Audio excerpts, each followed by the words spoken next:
Wesh à tous, c'est Merado94. Aujourd'hui, nouvelle vidéo.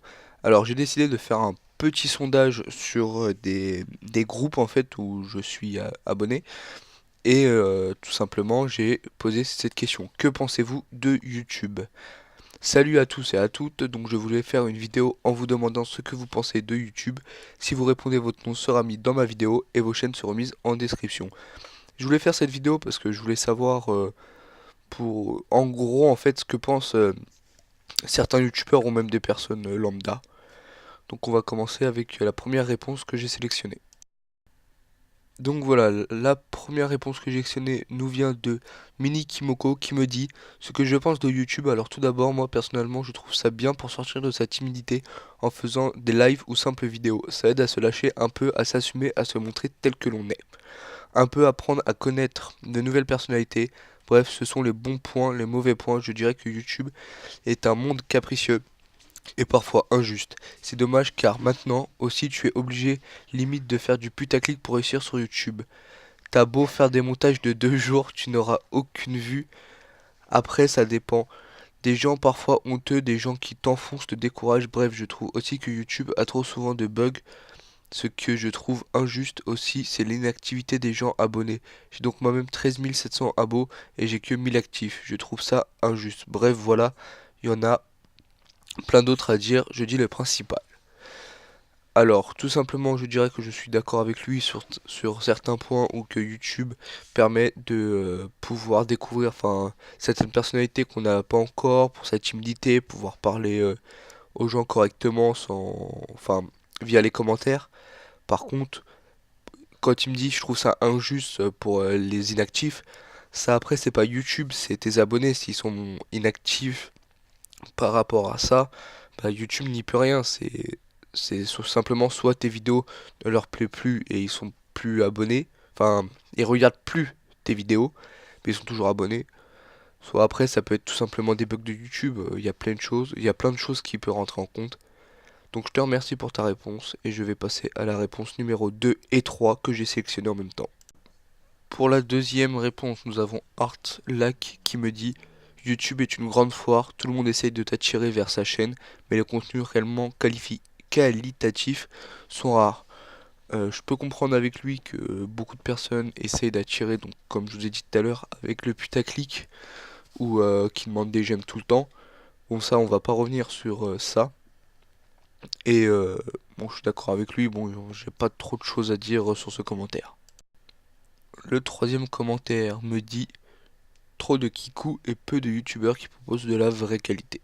Bon, je suis un peu d'accord avec lui, parce que quand on voit certains youtubeurs qui ont 7-8 ans, on, on, on se le dit, enfin c'est des kikou, et voilà, je suis d'accord avec lui d'un côté, mais quand même beaucoup de youtubeurs proposent du bon contenu. Donc Dylan nous dit, ça aide à s'affirmer pour les timides, on peut partager avec d'autres personnes et ça c'est extra. Après pour marcher sur YouTube généralement ces titres putaclic, on peut rencontrer de très belles personnes. Après les vidéos mises en avant ne sont pas forcément les meilleures et les gens ne cherchent plus à découvrir de plus petites chaînes. C'est dommage notamment avec le cas Clémo que j'ai découvert en cherchant des youtubeurs FIFA. Il est énorme. Il a que 21 000 subs alors qu'il en mérite bien plus que Birdie, youtubeur FIFA aussi faisant du bon gros putaclic. Donc c'est là qu'on voit le côté moins bon de YouTube. Alors je tiens à dire une chose, je suis Birdie depuis maintenant pas mal de temps. Et bon certes, pour ses pranks, bon, ses titres sont très attractifs, parce que c'est comme ça que j'ai découvert sa chaîne. Mais je pense que d'autres youtubeurs font du plus gros putaclic.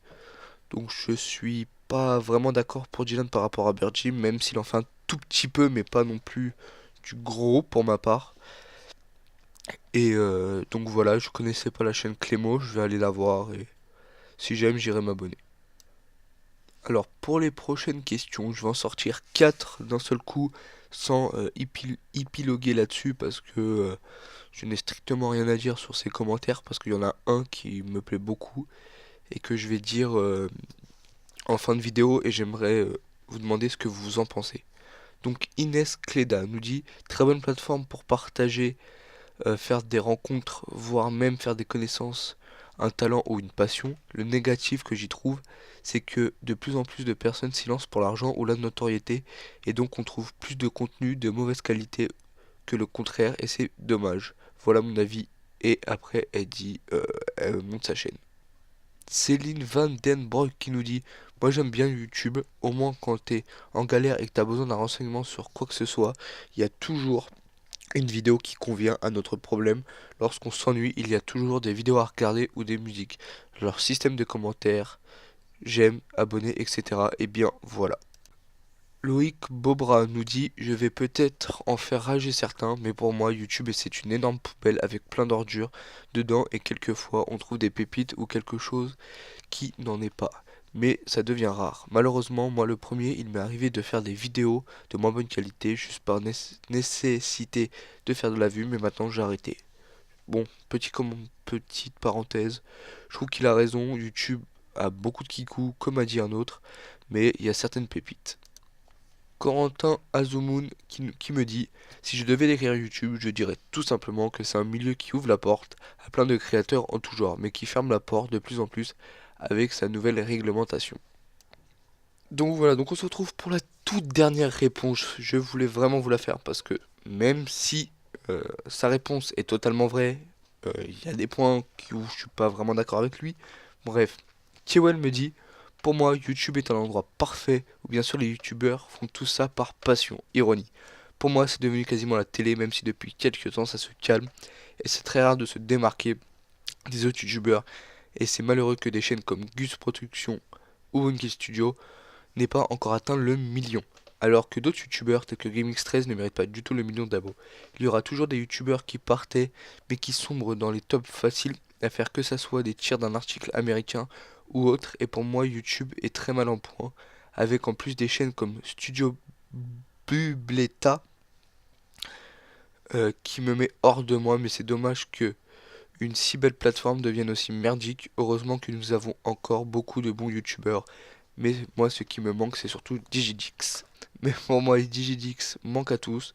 GameX13 je l'ai suivi pendant pas mal de temps, puis au bout d'un moment ses vidéos ont commencé un peu à me saouler. Donc je me suis désabonné, mais je suis toujours abonné à sa chaîne Twitch parce que j'aime bien de temps en temps aller me détendre et d'aller regarder ses lives. Donc je trouve aussi qu'il a raison, comme par exemple, comme il disait, Winky Studio qu'on peut encore atteindre le million. Bon, après, toi tu trouves ça comme ça, mais après d'autres personnes préfèrent GameX13 à Winky Studio ou autres youtubeurs, ce que je peux comprendre, parce que chacun choisit ce qu'il veut. Donc j'espère que cette petite vidéo vous aura plu. Moi je vous dis à la prochaine. Ciao ciao. Frattello, frattello, frattello, appelle-moi si t'as besoin d'aide. Seulement quand j'ai plus rien dans les poches, plus personne ne répond.